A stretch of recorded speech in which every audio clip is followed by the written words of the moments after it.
Alright everyone, I hope that you like the coverage of stories that you don't really hear talked about by most content creators. You'll see it on page B from some missing link media site, but most people out there, unless you're like a clanker, the majority of anyone else's audience doesn't even know where Niger is, let alone what's happening there. The US was seeking to maintain a troop presence there.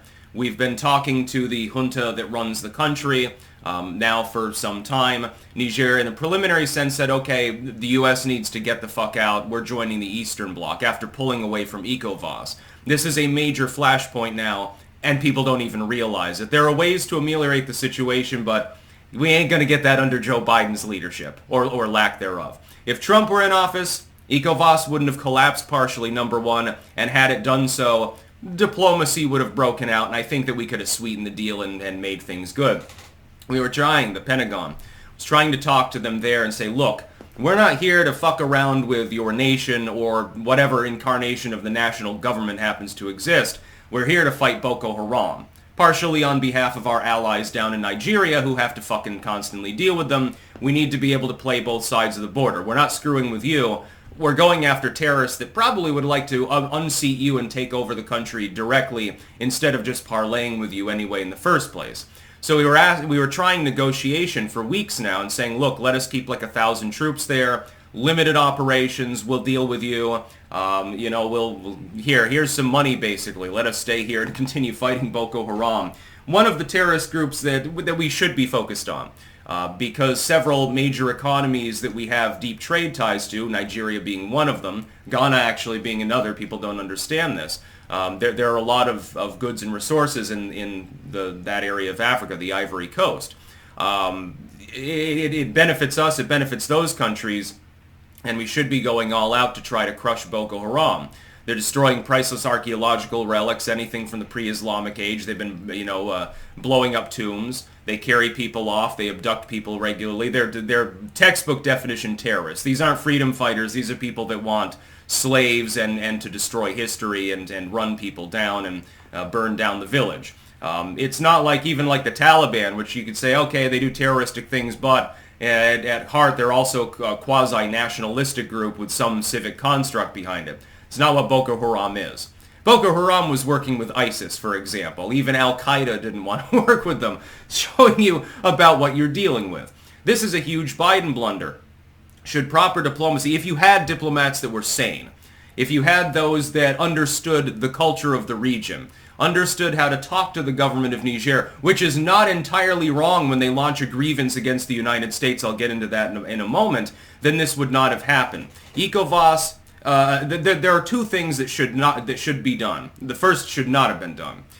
The Biden administration sent dignitaries over, right, to talk with the Nigerian leadership, the de facto junta-based leadership that's now there, having dispossessed the prior government. They kicked out the French, rambling about colonialism, although now they're going to get colonized by the Chinese, and I wonder if they understand that.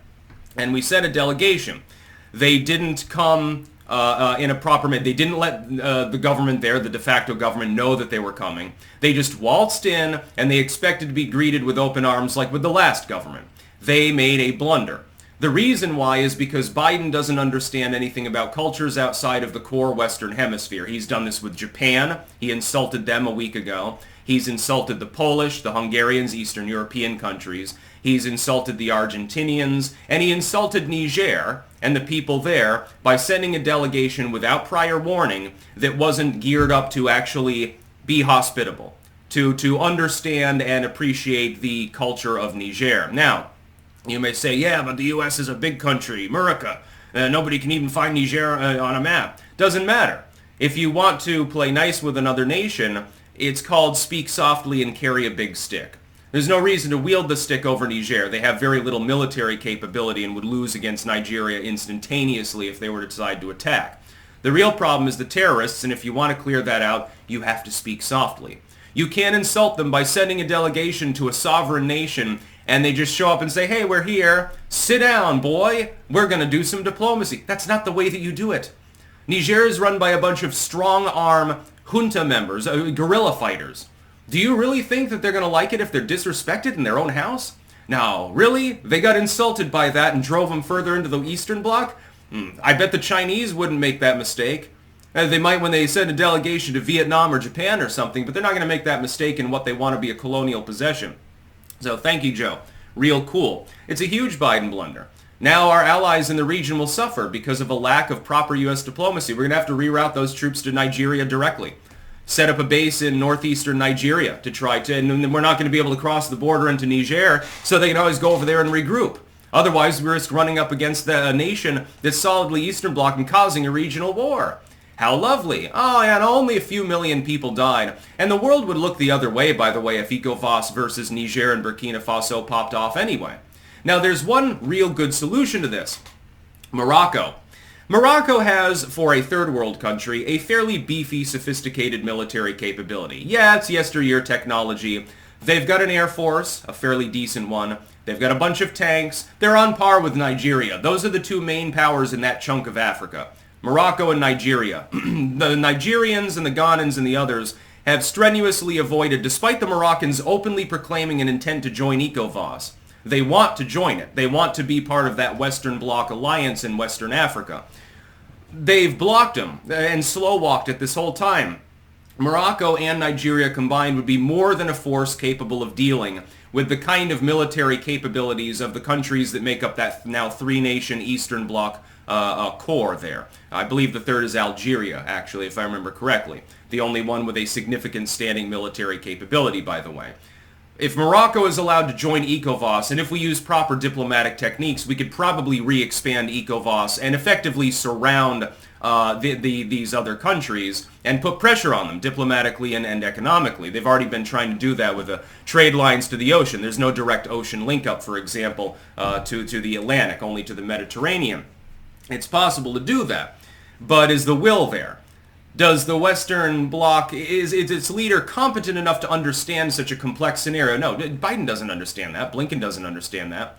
Certainly not Kamala. She couldn't find Egypt on a map. She couldn't even find the United States on a map probably on a good day. These people are nuts. They know nothing about diplomacy. Only in the core Western nations. And even then we have problems where we run up against the French or the British or the Germans. We've had that repeatedly. The United States has run up against its closest allies. By the way, I was told that this would happen if Trump was elected. Oh my God, he's going to alienate all our allies and all sorts of crazy shit will happen. World War III. No, that's you got the idea right, but you ascribed it to the wrong president.